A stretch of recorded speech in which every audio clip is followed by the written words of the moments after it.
Make your end of the homeschool year report a little easier with this Homeschool Scrapbook and Planner, which is now available on my Etsy shop, Happy Nest Homeschool. It's also a great way to keep a beautiful record of everything that you've done throughout your homeschool year. It's kind of the best of a scrapbook, a planner, an organizer, and a logbook all in one. Last year, I was really inspired by many creative homeschooling moms who were showing off their beautiful bullet journals, and I thought to myself, wow, that is a really great way how to organize and plan and also keep a record of everything that we've done throughout the school year. And so I went out and I purchased myself a bullet journal and I got to work. I started journaling and planning, and within about 45 minutes of beginning, I literally threw my hands up in the air and said, forget this, I can't do it. I just don't have the time for it. So while I epically failed at bullet journaling last year, there's something else that I did purchase that really helped give a lot of structure and order and also a lot of fun to my homeschool year, and it saved me a ton of stress. A homeschool planner. So this is the first year that I had purchased one, and I purchased it through a different seller on Etsy. I did not make this myself, but it gave me a really good framework to kind of build on. So what I did is I actually inserted some of my own pages that I created myself into the PDF file before I had it printed and bound. So not everything I'm going to show you here was actually in the original downloaded file. So make sure you pay attention to what's different if you happen to be purchasing this one now. So if you're new to Homeschool Planners, I'm just going to give a brief overview of what is typically inside. Make sure you check because every single one is a little bit different. So there's things like important dates to write down, quotes. Some of them have curriculum maps, field trip planners and different ideas, books to read. Usually there's a place for notes. And with the PDF file format, the nice thing is you can rearrange all these pages to what works for you and what makes sense for you. Now for me, I usually have done 3 different terms. So the first term is September to December, the second term is January to March, and the third term is April to June, just to divide up my year and make it a little bit easier for planning.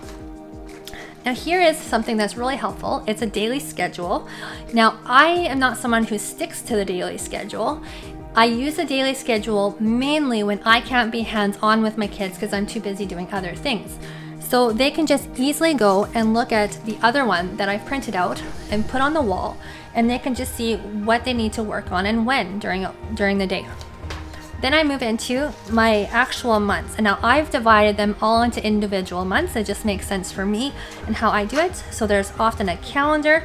Here you can see I added some 5-in-the-row books, and there's a lot more I could or should be writing in, but I did not last year. But it was, like I said, a really good framework to start. So subject planners, reading logs. So this is where I've added some of my own pages to this planner. And so I've made a section for each one of my children because I did it custom to what I need. And so that way I can record and log everything that they've done during that month and things they need to improve on and other things that I need to record. But I had actually added just a whole, a few more blank pages here just to give me the space if I need to log anything else or just write anything down. So what I did last year was I purchased some stamps. They were really hard to find, but stamps that were large enough that I could actually have space inside to write. And there was a various ones. There was, say, this book one. There was one of a mason jar that was fairly big that I could write inside or doodle inside if I wanted to. And it just gave me a little nice framework and a little bit of an artistic effect to the scrapbooking area. So now I'm not a huge scrapbook person, but I found it was actually quite a bit of fun last year. So then again, we move into October. The next month we have the same type of thing, same type of record, but then we also have this scrapbooking area to record everything that we've done in that month. So it doesn't have to be super complicated. It can be something as easy as you did shoe boxes that month, and so you just kind of doodle it in here, very quick and easy. Here's something that my kids have done. My favorite thing is the live animal section because we went to a university and looked at some different things, and then another child of mine said my favorite thing was the fish and the crystals. Someone else said they like dinosaurs. Now I'm moving into my next term, so I have another daily schedule for that term. If you're adding different curriculum that you didn't have in the prior term, you can just put it in there. Then into January, I was gone last January, so my husband actually had to take over, and he did a great job just writing down some of these things and making a general log. So this helped him and to just keep a little bit organized. And one more page to kind of show you some different things, again, of scrapbooking. Very simple. I also sometimes take pictures and I stick them in here. This is birch bark, and we drew different land formations on the birch bark, and so then I just glued them in here. We also have a row of books, and we wrote the book titles on the spines. And once in a while, if my kids get creative, whether with Lego or other kind of building things, I take a picture of them, I print it out on my home computer printer, and then I glue it in here. So that's the planner that inspired me to make my own this year. And I took a lot of ideas out of there, but I've also customized it that works for me. And I put it up for sale on my Etsy store just in case anyone else would like to use it for their school year. So here I have areas that are often studied in the Charlotte Mason method. Music, it gives you little brief overviews of things to remember that you can do if you want to throughout the year, like folk songs, hymns, foreign language, composer study, and different other areas here. We have a calendar here, important dates, curriculum map. So this is a master book list. It has a title, author, if you own it, if it's from the library, and start date, completed date, ranking, and any comments. And obviously you don't have to fill it all out. You just do what works for you. For the library here, I have G for get, B for borrowed, and R for returned. And I will just slash it out as I do that. That way I don't have lost books in my home that are actually from the library. Place for pen pals. And then again, I've divided mine into 3 terms, and I've put in certain pages for the terms. Notes and a daily schedule. Again, I will have one of these printed and put on the wall. Field trip planner and a project planner. These are pages that I put inside of my term sections, but if someone does a lot of field trips and they want this inside of every month, that they can do that as well. It's just easy to do, just drag and drop it in a PDF format, and as well as a project planner. So here you have a subject, project, goals, materials needed, and notes. And again, if you want this per month, you can add that in that area as well. Then I have everything divided into months, and that just is easier for me to keep everything just compiled and easy to look through when going back and reviewing what I've done during that month. So here we have Bible, nature study, arts and handicrafts, literature, book study, time traveler, and that has to do with culture and history, and globetrotter, which is culture and geography. And some of these are actually correlated to different sheets that I've made further on that I put in the months. So here we have a calendar, things to do, outings to go to, and special events. You can add birthdays and all kinds of things. If you have curriculums, you have things that you want to write in there to help you keep organized, you can do that. Week overview. This helps you just keep your weeks in order, and you can kind of plan a little bit for them. For here I have Bible theme and a verse, and to do, to go, to buy, next week's prep, and some notes.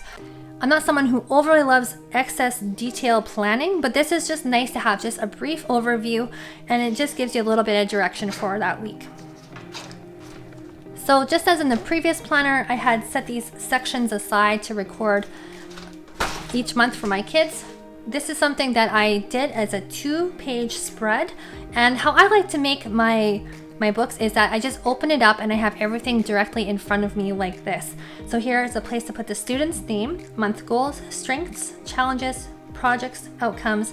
Here's a bunch of different subjects all divided up. Reading log, arts and handicrafts. So say for instance, if they are working on cross stitch or learning a new type of project, you can add that here. Language and other.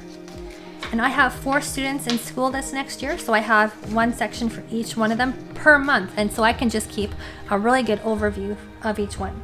So this is something I would do as a family, as a group. Globetrotter, so this is about geography and culture, so anything that you're studying related to that, you can just do a easy little drawing here of what is something that you're studying, location, just spots to make a lot of notes. Also, time traveler. It's a similar idea. Time traveler is more doing history and timelines, so you can add any of those things in here as well. Nature study, that's pretty obvious here. A topic, book lists, what you're creating, field trips that you've gone on, and notes. And I always have a blank page just in case I have extra things I want to add, pictures or jot notes or anything like that about that. Book study, similar as well. And then I have a spot for bullet journaling. This is also a great area to do a lot of extra scrapbooking. Now, if you love bullet journaling and you have a lot of time in your hands, or you're just really fast at it, you can add this page. It has really tiny little grid dots on it. You can add this a number of times in your PDF to have more area for bullet journaling. So bullet journaling, for those of you who don't know, it has tiny little dots all over the page, and so it's very easy to make graphs and those kind of things, graphs and charts, and it just keeps your pages really organized, and it's really beautiful what people can do with bullet journals. And this last section is for quotes. So say if one of your children is reading a novel, you ask them, what is it that stood out to you that character was saying? They'll probably give you a quote, and you can just jot it down here, and it just gives you a reminder of what book they were reading and different areas in the book that stood out to them that they thought were important or memorable. So then I go into each month is the same, and then I again divide it into terms, term number 2, term number 3, and the last areas that I have added is curriculum to consider. So this is something, if you're going through your year and you come across another parent or a teacher who recommends a different curriculum maybe for the following year, you can write that down so you are already a little bit prepared researching and going into the following year. And again, if you want more of these pages, you just add more of these same pages into your PDF and customize it to you. Last section I have is just a note section. It's very pretty, and we always need places to write. And that's that. So for me, I usually get these printed, and I usually get them coil bound, and it's just easy for me to open up, and it just lays really flat, and it's just really nice and clean. Now the other option that you can do is you can have these sheets printed or print them yourself and hole punch them and put them in a 3-ring binder. And that way it gives you the flexibility. If you want to add some loose leaf into it, you can just open up that binder, add the loose leaf, or if you have other pages or even articles, maybe from a newspaper, or if you even have those clear protective sheets and you want to insert some different things in there, and then you have it all together in a really nice and simple binder form. Make sure you keep an eye out on the Etsy shop for latest items for sale, some of which includes similar homeschool scrapbook and planners, but with different graphic designs. Also, make sure you subscribe to this channel for the current content, some of which I'm hoping to do is a brief tutorial on how to use a PDF, as the files that are downloaded come in PDF form. I want to show you how to open them, how to arrange them, how to insert pages, how to delete pages, and make them custom for you. Alright, thanks for watching.